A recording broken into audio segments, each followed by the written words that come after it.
Ja, worauf bin ich stolz? Ich bin stolz darauf, was ich aus meinem Leben gemacht habe. Wenn ich mal bedenke, ich bin ja, ich würde sagen, nicht der Talentierteste immer gewesen, aber ich war einer, der immer akribisch gearbeitet hat.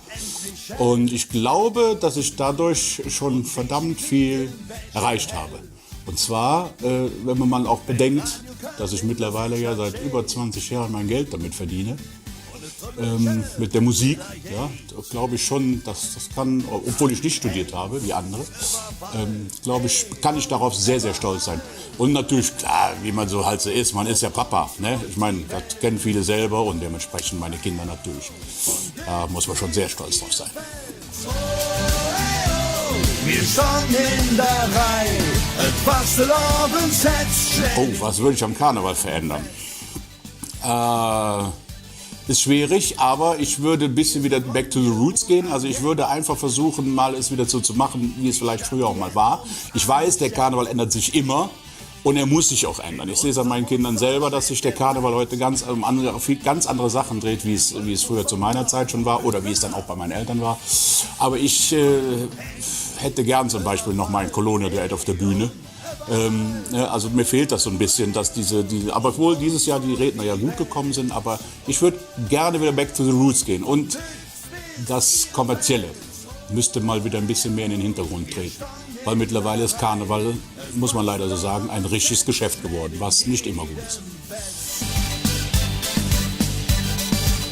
entscheiden dir oder entscheiden mir. Proben. Verdammt viel Proben.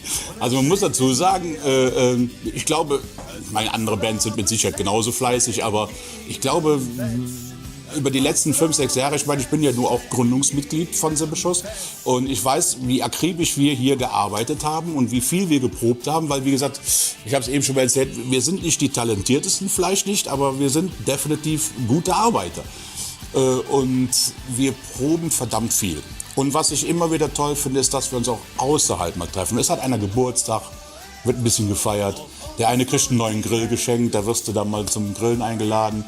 Dann haben wir natürlich auch die Konzerte. Wie dieses Jahr planen wir ja eine kleine Konzerttournee, also durch Kneipen. Das machen wir außerhalb der Session.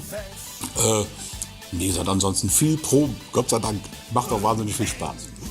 Überfall, hey und überall. Karneval ist Gefühl. Sibbeschuss ist Gefühl mit Hetz.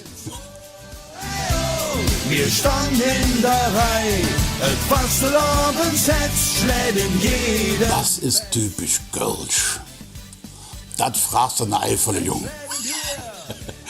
Ja, aber das ist typisch Kölsch. Ich würde mal einfach sagen, die Sprache. Also die Sprache an sich ist für mich typisch Kölsch, weil so sprechen, also es gibt ja dieses Platt, gibt es überall rund um Köln, aber Köln und seine Sprache, seine Geschichte, das kannst du nicht ändern. Das hast du entweder in dir drin oder du hast es nicht. Und selbst wir, die ja nicht aus Köln kommen, sind ja in Köln verliebt. Das ist einfach nur mal so, weil Köln eine tolle Stadt ist und weil Köln für uns Karnevalisten oder überhaupt für uns Rheinländer, das Nonplusultra ist. Das muss man einfach so sagen.